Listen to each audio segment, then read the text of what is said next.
এই আয়াতের পর আমার আপনার প্রত্যেকটা মানুষের অটুট বিশ্বাস স্থাপন করতে হবে। আর আল্লাহ পাক বলেছে যে ইয়া আইয়ুহাল্লাযীনা আমানু, আমার প্রতি ঈমান আনতে হবে, ওয়া রাসূলিহি, এবং রাসূলের প্রতি।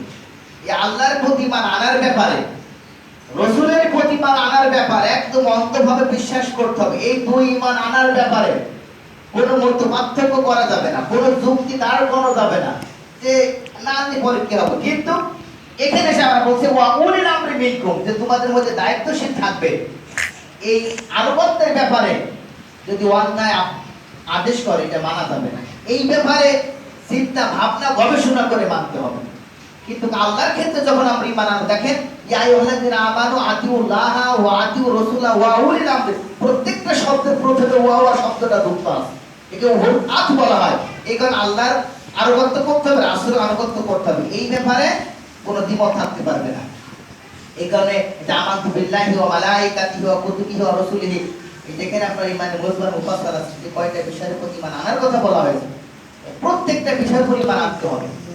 এই ঈমান আনার ব্যাপারে যদি আপনি যুক্তি দাঁড় করান যে না এটা ঈমান না আনলে ভালো, এটা করা যাবে না।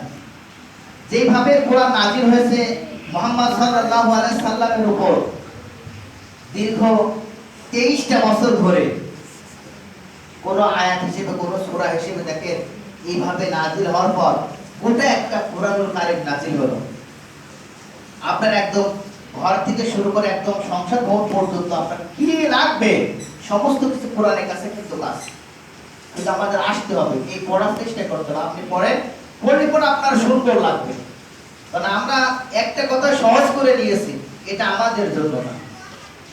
প্রিয় হাজিরিন, এই কোরআন তো সবার, হুদাল লিন-নাস ওয়া বাইনাতিন মিনাল হুদা, এটা গোটা মানব জাতির জন্য হিদায়াতের মশাল। তাহলে এটা প্রত্যেকটা মানুষের জন্য, কেউ পড়বে তা কিন্তু না। যেমন নামাজ বাধ্যতামূলক ফরজ, কোরআনের জ্ঞান অর্জন করা আপনার ফরজ। এখন একজন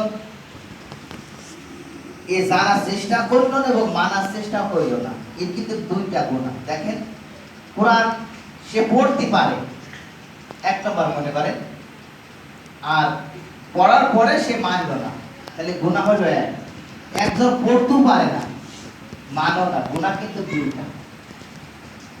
এই কারণে কোরআন যখন আপনি পড়ার চেষ্টা করবেন, অধিকাংশ লোক দেখেন আপনি পড়তে পারেন না কোরআনুল কারীম, তাহলে আল্লাহ তাআলা বলতে পেরেছে যে পড়া থাকবে না, এখন নামাজ পড়ো আর রোজা রাখো, হজ করো, যাকাত ও কোরআন পড়া লাগবে না। প্রিয় হাজিরিন, এই কারণে আল্লাহ সমস্ত বিধান মানতে বলেছে, কোরআন পড়তে হবে। আল্লাহ তাআলা আমাদের সকলকে কোরআনের পক্ষে থাকার তৌফিক ও তৌফিক দিন।